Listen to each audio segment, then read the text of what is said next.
Double check and make sure we have got the mic working. It's working. Okay, I know what I'm doing.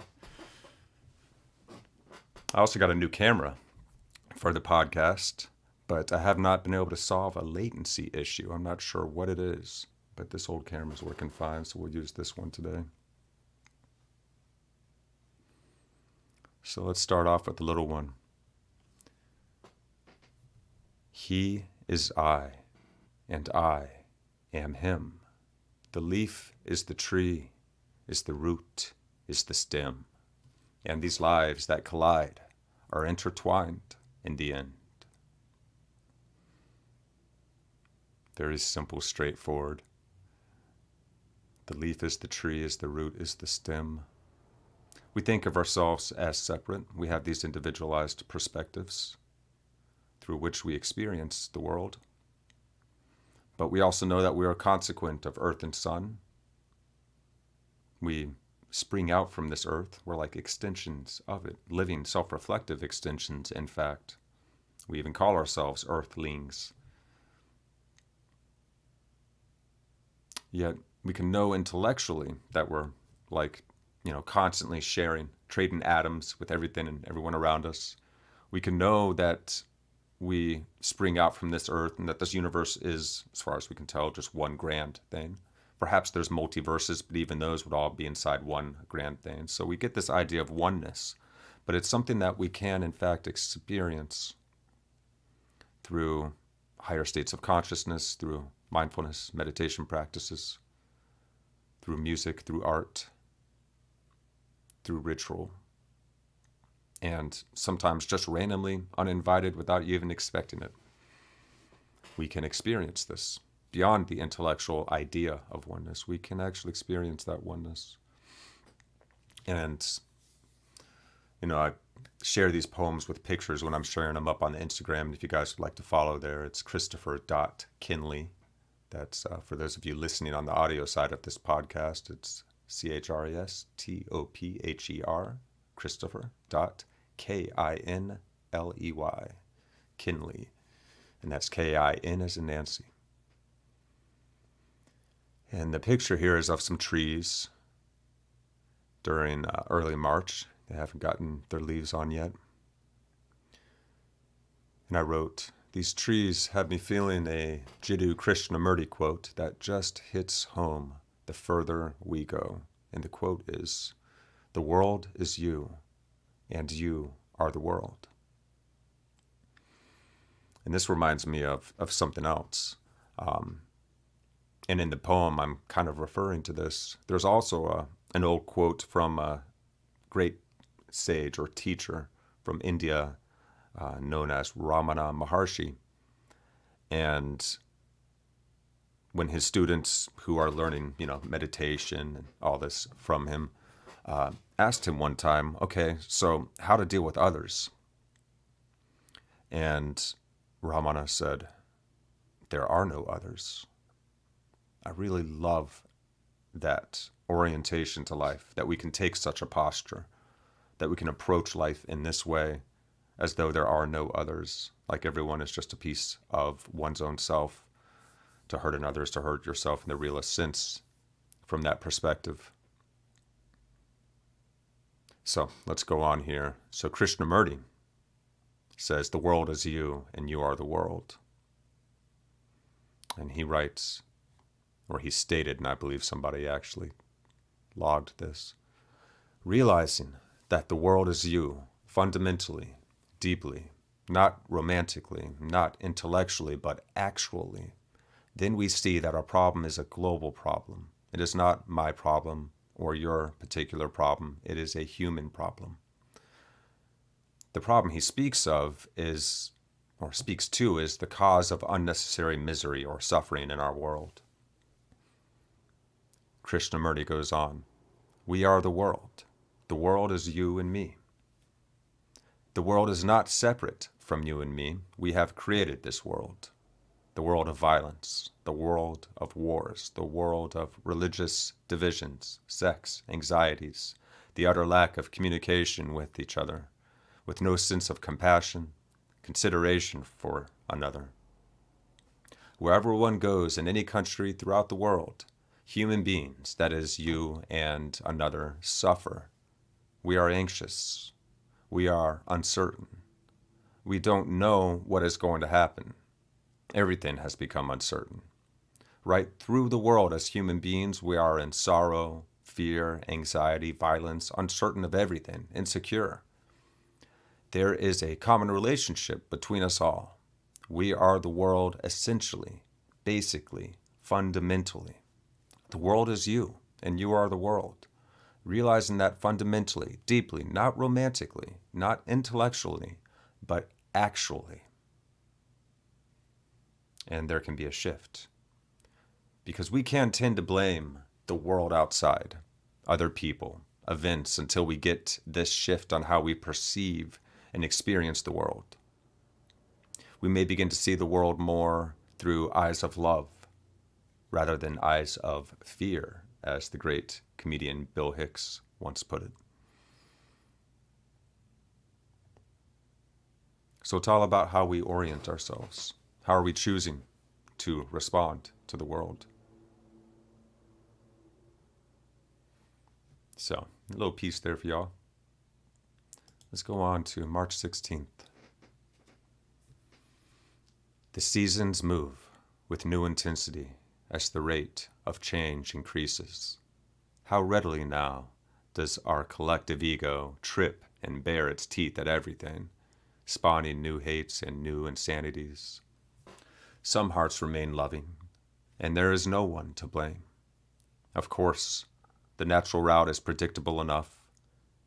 Human gets caught in its frames of thought, misperceives itself as separate from, hands it down, spreads it out, and comes to swear by its assumptions. And towards the end of this road, perhaps it comes to some junction where it recognizes it wasn't so separate after all, and forgives and loves and solves the riddle.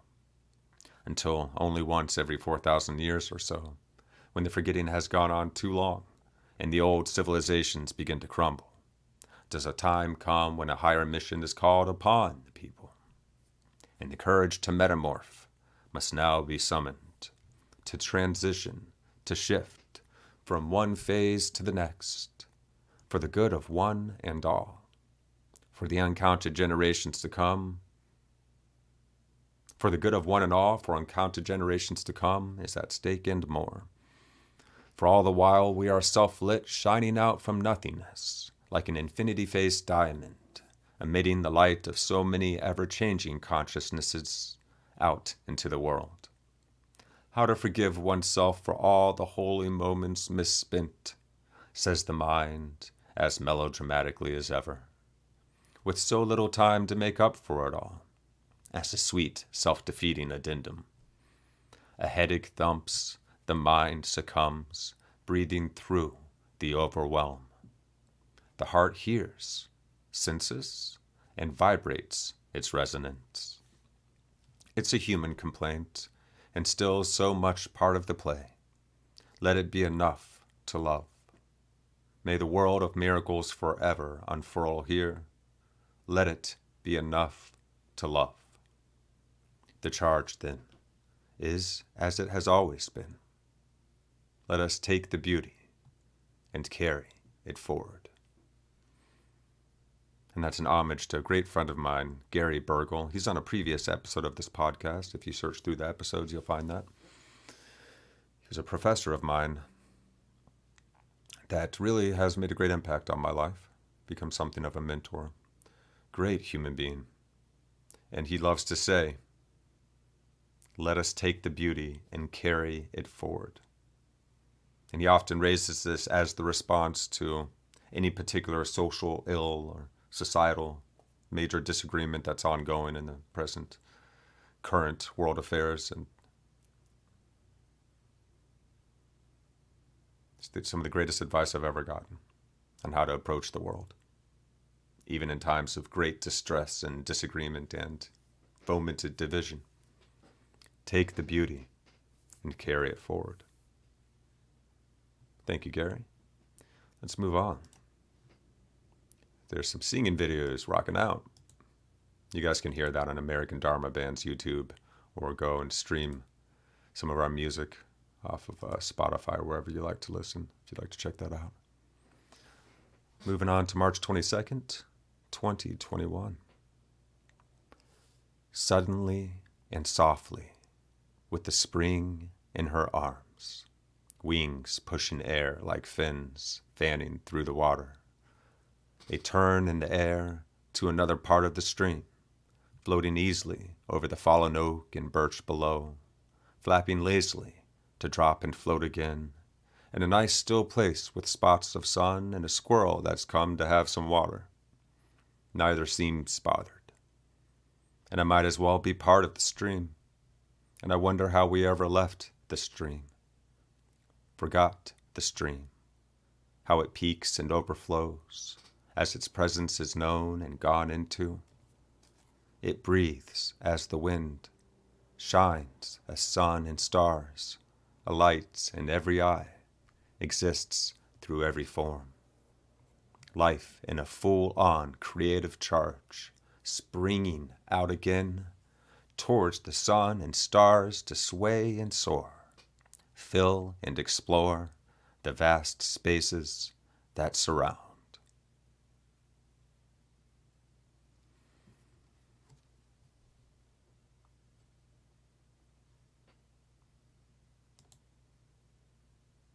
Now we're on to March 24th, 2021. The green and blue of you, as taken by earthen eyes, in the softness of your shade, cast in the glory of your light.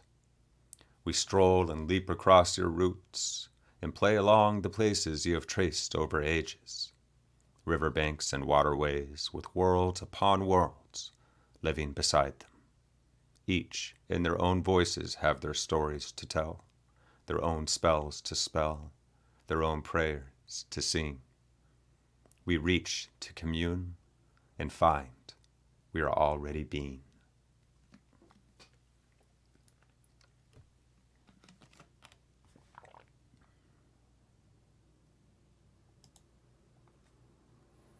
This one is March 26th, 2021. In the little video clip I have here, I'm sitting by the stream, by a creek actually, here in my town, not too far away from my home, that I'll walk down to or roll down to sometimes and sit for a while.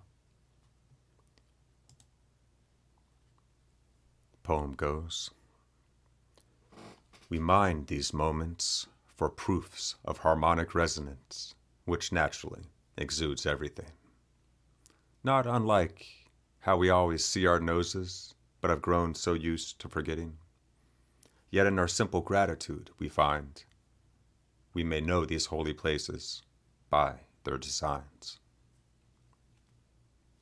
You got to get out there and find yourself a holy place, a place that automatically brings you into a place of stillness, that brings you into the sense of the presence of this actual moment, to where you can just be. It's like, you know how we go to the beach on vacation and people literally do this just to go and lay down and just be. Let go of all the worrying and the thinking of the mind and just be for a little bit. Oh, I can finally just be. That's why we can also, or why we also meditate. It's very healthy for our brains to be able to just be sometimes. They actually need to relax and take in the whole gestalt. You know, you got to take in the whole picture sometimes without interpretation, just to let it, just to be with it, to meld with it, to abide as this moment, as this world experience in itself. It's quite a profound experience, and it's quite enlivening, and it deepens our sense of meaning and belonging, and it helps put more space around our thoughts so that we don't just immediately react when things happen. We actually have some room to decide how we wish to respond. At least that's the hope. But that's why we practice this. That's why we cultivate our sense of stillness and presence through practices such as mindfulness, through meditation. All right, let's move on. This one's March 28th. I see you, bouncing out of the ground, sharing the light of the sky in shades of dusk, sunset, and night.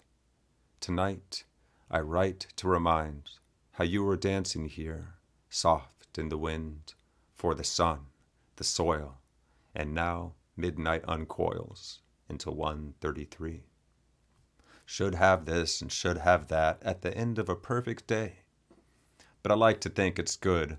We've all been off our phones more, soaking it up, saving for rainy days, are reaching out with bright vibes at the right times if we are so graced. So goes the hoping, better than moping, here, anyway, come what may.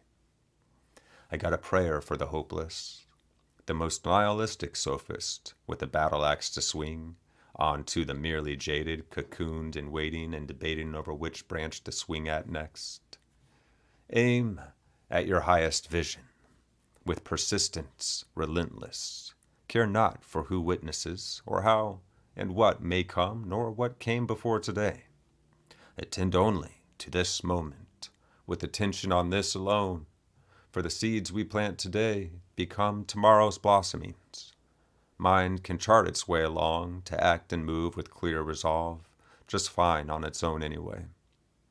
Let us face these crises within our worlds inside, to love it all most fully, and meet each other as one another.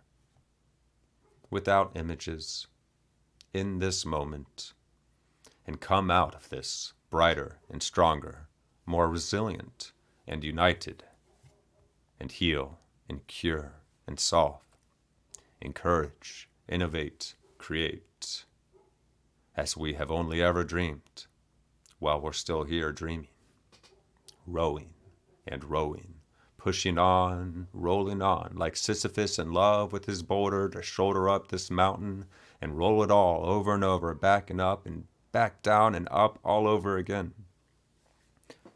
And what do you know? Here we are again now, growing back together, on out of the murk into flowering expressions, burrowing roots and building networks, budding new opportunities for beauty to expand on through our heart's horizons, budding out and opening safe and bright on to the other side.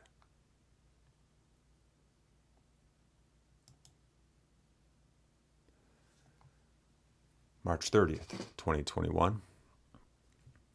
Patient and knowing no limits, the soaring branches of this improbable planet, its uncounted appendages go, sensing and bending towards the light. The impossible light that crowns this planet with its glow, that shines upon its ever-changing face to show the cosmos it's not alone.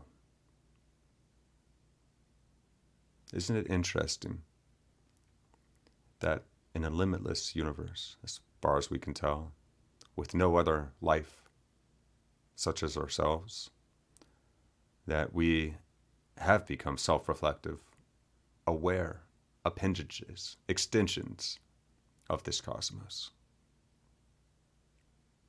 in the flavor of this particular planet.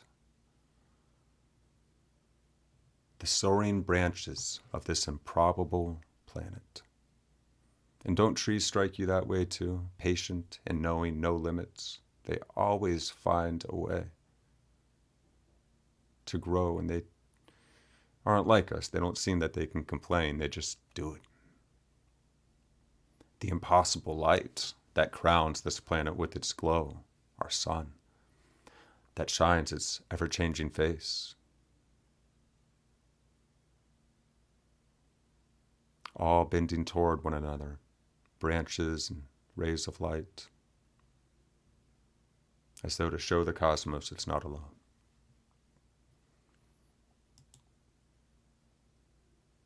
All right, now we're on to April 1st, fools. Rain outside the window, and it's a new world and a wide web. Clouds too heavy, pulled by the planet, break apart and fall where they fall. So we're building bridges where we can and grounding in, even as the sky's falling in this land of toppling towers, mining away the midnight hours, delving into the silence for that which melts us to this moment, this may never be found again. If only the creative compulsion to exalt life's symmetries were not so worthwhile, I would sleep better. True story. Sometimes when I'm having trouble sleeping, I gotta get up and I gotta write. I gotta get it out, whatever is in there that still wants to be worked on, to calm the mind. So a lot of my poems, they come late at night, but other times it's, I'm out and about. I'm taking pictures of things that I see. And then, I kind of sit there and meditate and contemplate for a bit, and then the poem comes.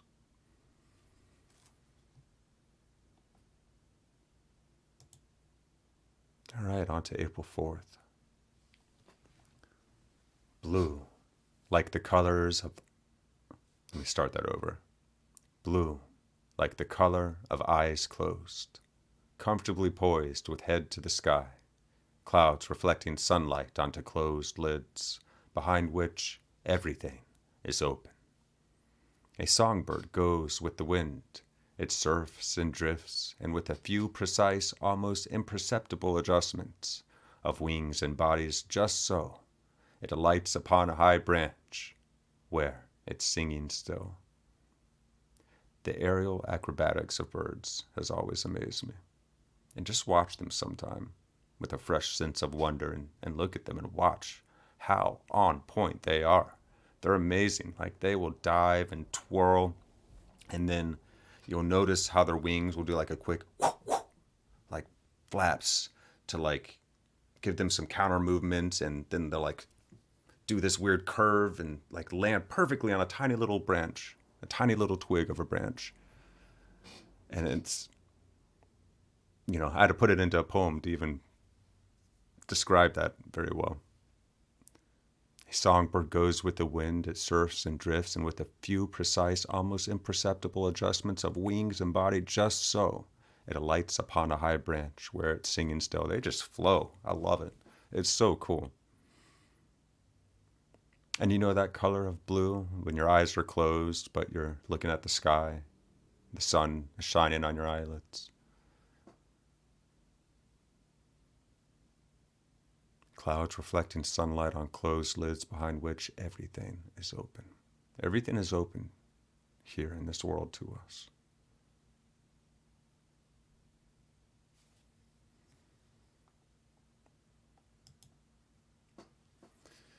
April 5th, 2021. Springing forth between crawling roots and green tufts, on they go searching for light. All go searching for light, as the sky expands and narrows, and new leaves grow before the sun. For what is that bright star shining amidst the darkness? Perhaps it has an answer to the flurries of thoughts that haunt us now, like storms around our lives. Even in our dreams we scramble for meaning and practice at strange solutions, as one does when searching for the thing they are already carrying. See now, if you are here, how to live and love is already enough. How to live and to love is already enough. What brave examples have we seen? Like the spring, we blossom naturally, spreading new eyes like wings, to see how to love the whole world from all that we perceive, create, and conceive. A love poem of emergence. Emergence is a very strange phenomenon.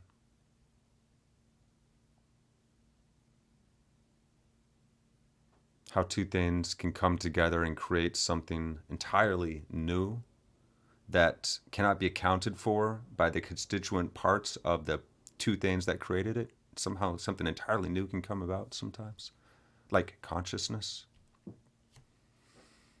How does that happen?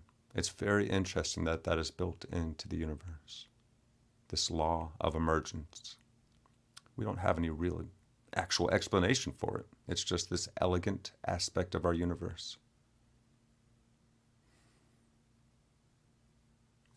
All right, moving on.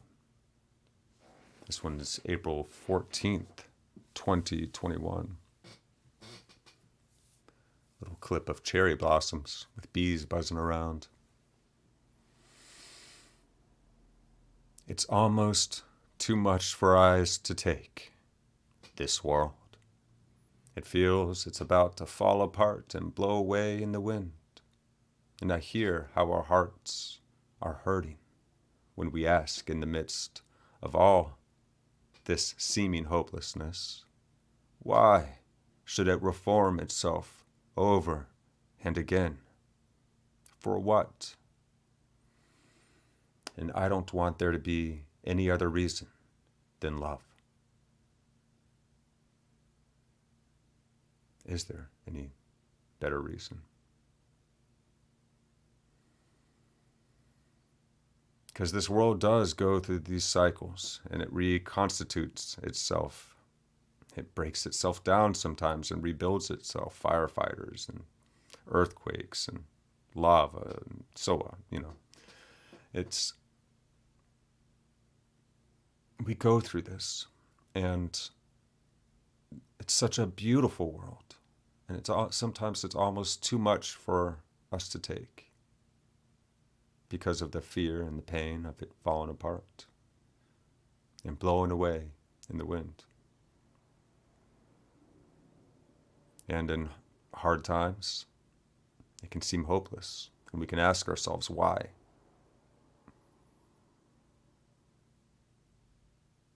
Why should it reform itself over and again just for us to suffer?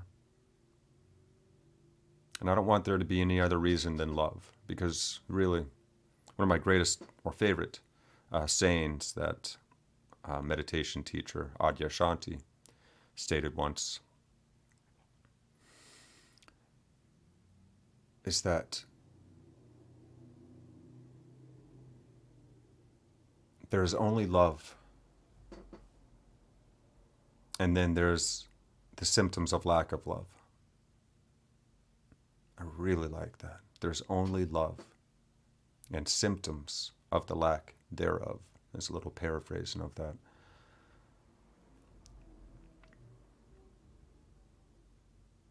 Think of that.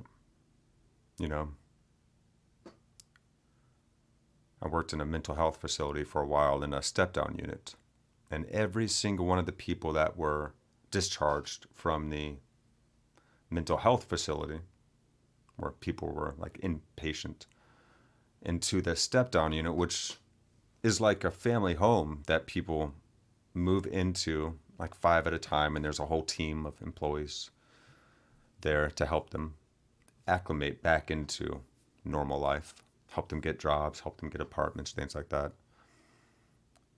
Every single person I met in that line of work had experienced severe trauma at a young age.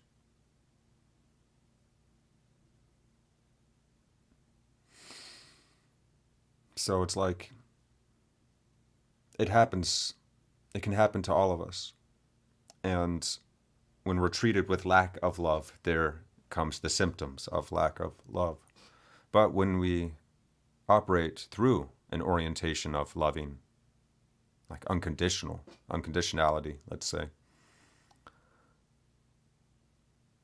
then we can build somebody up through love and give them a sense of security in this world. And even though it is a hard world and it's a challenging world and you have to work hard to get by in this world, there is much that makes up for it.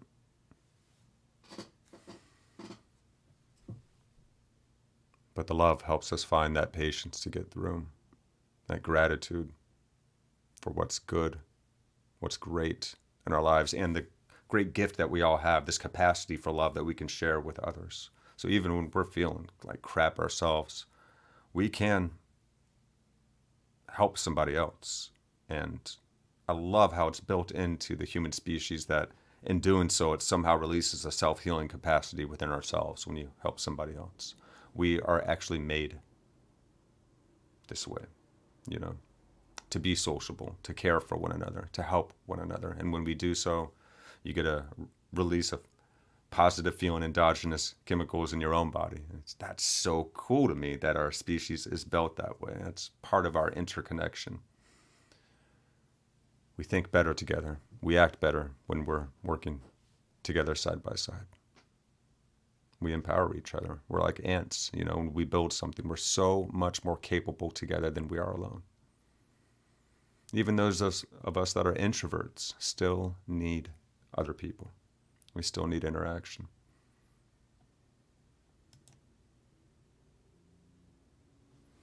April 20th, 2021. Happy 420 on this one.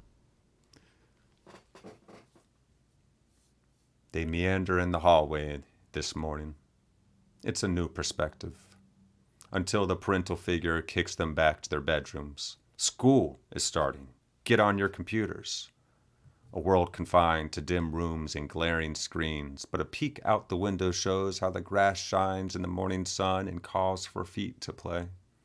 But no friends can come over, not until this year or the next is over, and the parents never got along so well anyway. So what to do but question everything? It's all too relatable. A world of humans who hate more than they love, failing miserably, playing at it surely, and who dare stand in the middle of these all too certain tribes? What room is left for compromise, which with such stultified imaginations? It's enough to suffocate the childlike wonder out of anyone. How the adults bemoan each other with more stomach for vengeance than love, desiring wrongness for wrongness, embracing hatred when fighting hate. What great examples TV news has helped us make. Perhaps the children will take up prayer again, on their own without us, reviving that loving God we left behind, knitting us, ourselves and communities back together once again. Somebody's got to do it. God knows so few grown who are ready for this planetary level of adulting, of stewardship, of loving. We've only just begun to grasp, yet we have so little time left. So we, earthlings, humanity, ask ourselves once again, via this invention of language, through this compulsion for creation, who dares take no side but that of love, of life? Who already exists as every side, but all of us as we already are? Whether we know it or not, always and forever, haven't we always been, from the very beginning, and forever shall be, intrinsically one? It's too obvious to speak without ideas and language failing us every time we try. Someone ask the children again. Someone ask the children, that is, how to wonder again. Kind of butchered the end of that one, but you get the gist. It's too obvious to speak without ideas and language failing us every time we try. Someone ask the children how to wonder again. We've lost our sense of wonder, haven't we? We're so certain about everything. We are so certain.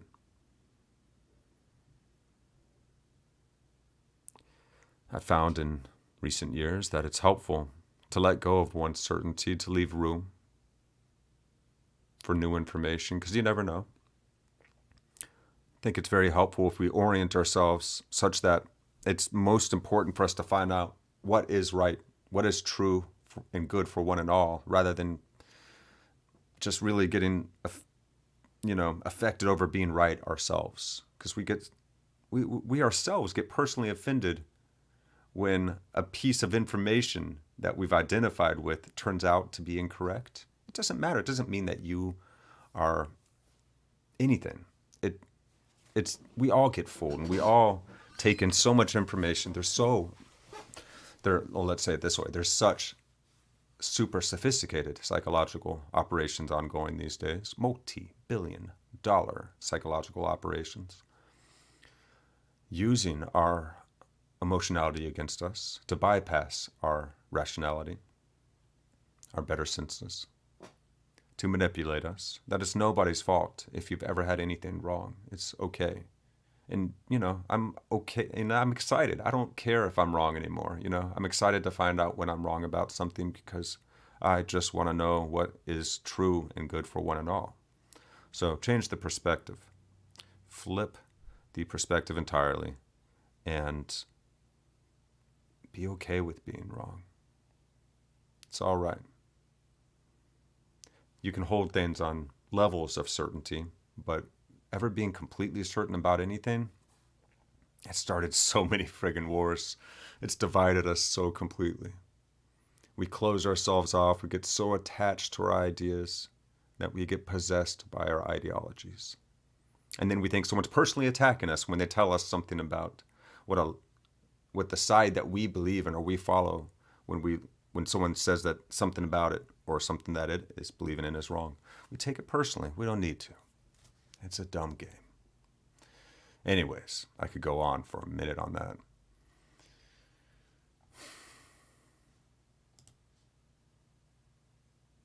One more from April 20th here.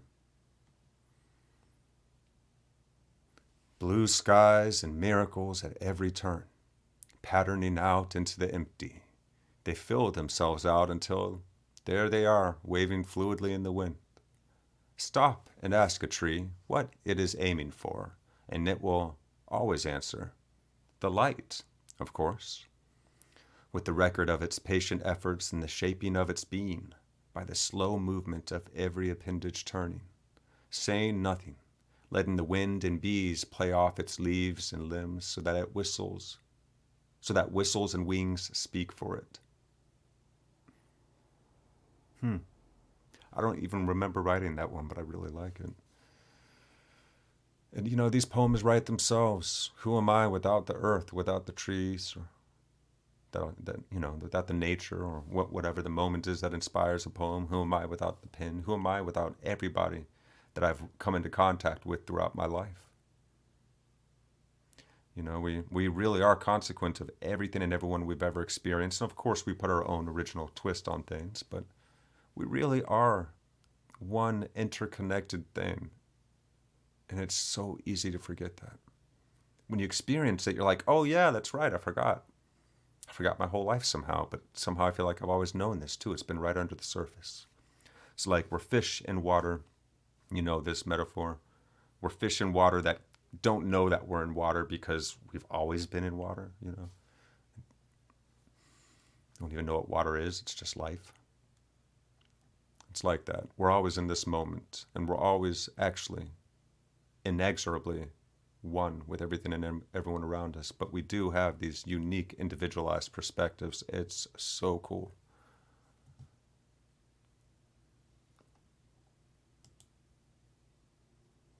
There's an advertisement for our band American Dharma's first full-length LP, Cosmosis. That was a good one. Let me find one more poem for you guys, and then I'm going to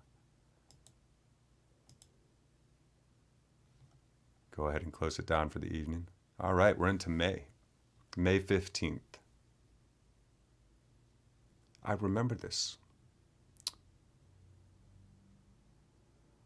It's a little pond outside of a dentist office where I was doing some landscaping work. And, just lily pads and lotus flowers. All right, here's the poem. Here, in your midst, I'm a dust mote on a dust mote, suspended in time, suspended in dimensions I cannot explain. There's no certainty to find here. I wouldn't even bother. Funny how we try anyway.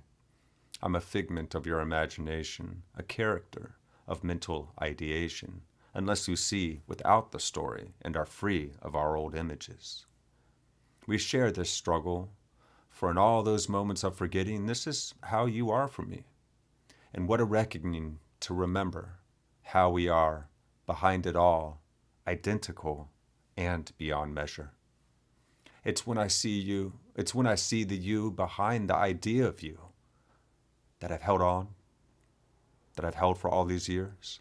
It's when I see the we behind, the fragmentation of consciousness that hides as one behind us all, that all becomes absolved and turns back into alignment.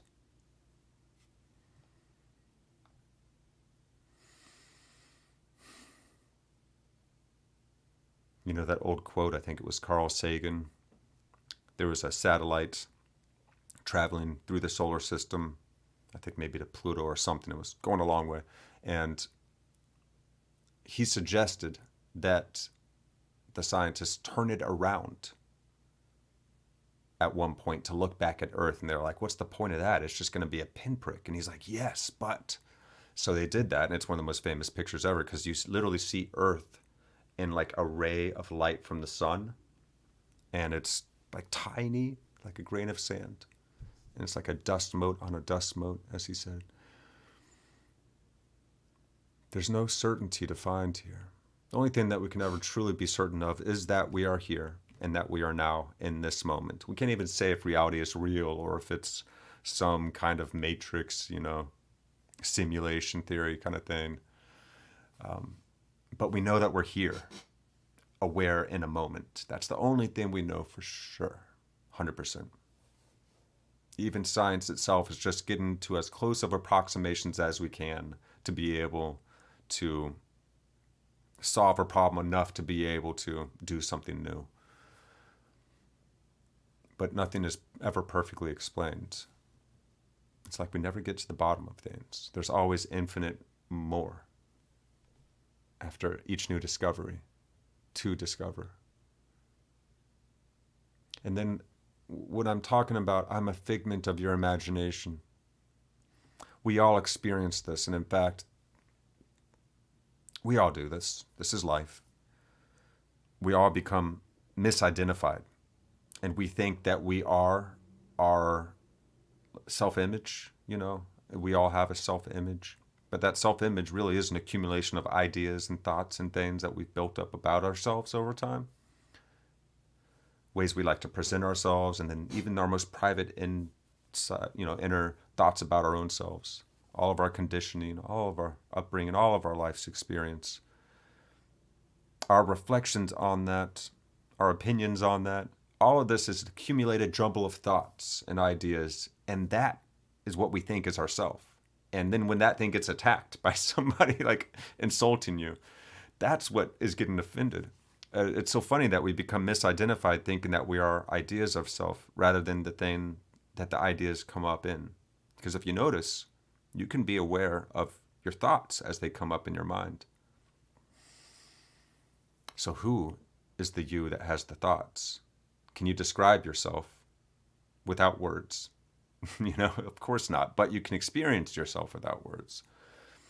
You can experience yourself trying to figure out which words. And that deepest sense of self, you could say, is descriptionless. It has no features. It's just like this clear ground or this clear space of awareness in which all of our sensations, sight, sound, hearing, all of that, all of our sensations, all of our ideas, all of our thoughts, all of our emotions arise in this field of awareness, you could say. And then there's just the sense of being that's even deeper than the sense of the I thought, but the I thought can lead you there. So we're always creating caricatures, not only of ourselves, but of everyone around us. And so when we get into communication with somebody else, we are most often communicating to an image that we hold of that person based off of our past experiences with them. It's very rare that we actually get to really see someone and experience someone as they are in this moment wholly without our past impressions. But it's really helpful to do that because then we can really truly communicate. And our greatest, most enjoyable conversations and moments in life come from these experiences with one another. The guards down, the ideas that we might have about somebody are out of the way, and we're being our whole true self, and they're being their whole true self to us in that moment. Something very special. The only way to recognize that we have the habit of doing this is to slow down sometimes and stop and just be in the stillness and get used to how our mind ticks. Notice how the mind thinks. Learn to be able to be like detached. Um, Not in a unmindful sense, but mindfully detached, just aware, but emotionally, you could say, personally detached from the outcome. And just notice the thoughts as they arise without rating them, without judging them or giving them a description or trying to slot them into this or that category. Just notice them. Oh, there's the mind thinking. Oh, there's an emotion. Isn't it interesting that we can even watch the emotions that arise within ourselves? Like you can notice when you're starting to get mad and you're about to lash out. What is the part of you that can notice the anger? And if you notice, if you really look at it, you'll find that when sadness or anger or whatever arises, there's a part of you that feeling is arising in so that you can be aware of it. That is not sad or angry at all. It's just aware. In fact, it's quite peaceful. The experience of it can be quite blissful, even joyous. And because it's such a freeing feeling, perhaps, or freeing experience, I don't know how to state that. And I'm not putting myself forth as some kind of great wise guru either. I'm just a normal guy that is fallible. And, in the Christian sense, I could say I am a sinner. I am still a faulty human being that does not always hit the mark. I still fall short sometimes. I still fail. But I have had the direct experience of oneness that I know that we can all have, and I know that some of you out there have as well, and it's attainable for all of us. It doesn't make me special. But it is the most precious thing that we can experience in this life, and I think that it is the true potential of the human species, since we all can have these higher state experiences. It's in there for a reason. This comes about in what we call the flow state in sports and in music. When someone is in the zone, you could say, you're not thinking about life. You are completely involved in that moment, in that very present moment, and you are fully engaging with whatever you're doing, and it feels so good. And if you think about it, you'll fall out of it. It's like Peter Pan. If you're trying to learn to fly, don't think about it once you achieve it, because then you'll fall. You just got to flow, let go.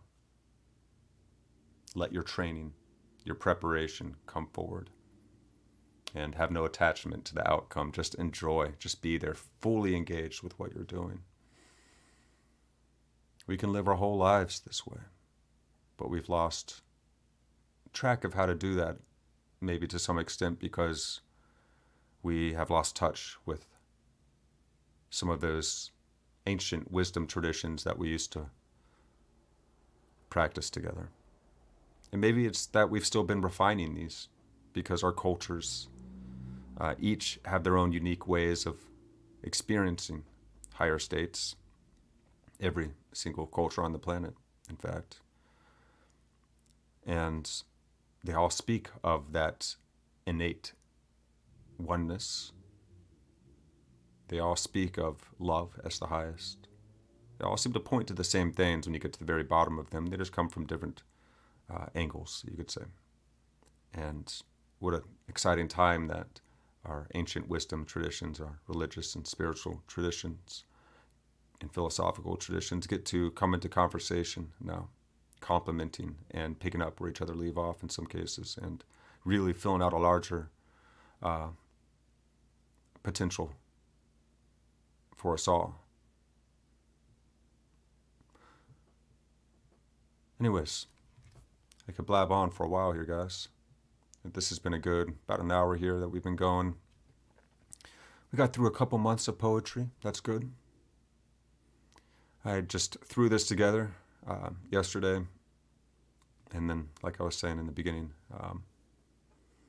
had forgotten to make sure the mic was added to the second channel of the streaming software I was using, and so only in the full screen could you actually hear me, but when I was in the reading mode for the rest of the podcast, I was not here, so I'm just redoing this one, give you all something to listen to until DJ and I are back again with Meaning Making 101. But I am going to try and do a little bit more of these kinds of podcasts again, like I told you guys I was going to do when I started the Meaning Making series, and I've not done too many of them. And I would like to, for those of you that enjoy this style, rather than the the Meaning Making series, which is a wholly different enterprise. I want to make sure I'm still providing these for those of you that enjoy this.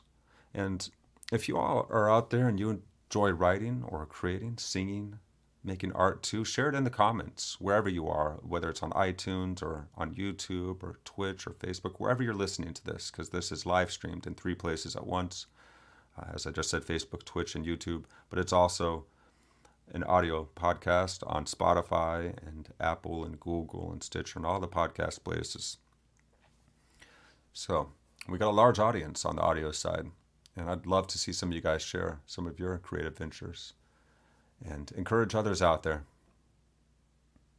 It really is encouraging when you see other people pouring their hearts into something and really refining their skill at it. And I don't think that I'm a great poet. I just enjoy poetry. And I enjoy to write poetry meditatively. And that's what these are, meditations and poetics. So thank you all so much for joining me this evening on Actuali podcast, or whatever time of day it is that you're listening. Thank you to all the people all around the world that have been supporting Actuali just by listening to it. You can really help us get to a whole other level and reach more people by sharing this podcast with your family and friends, liking and subscribing. That helps tremendously. And most of all, leaving comments helps the algorithm more than anything. So go get out there, and you can even rate us on iTunes and Spotify and places like that. So make sure that you're out there supporting your friends and family that are doing awesome creative things in the world, and encourage them to keep on, because what would this world be without our creativity? I love you guys. I'll see you next time.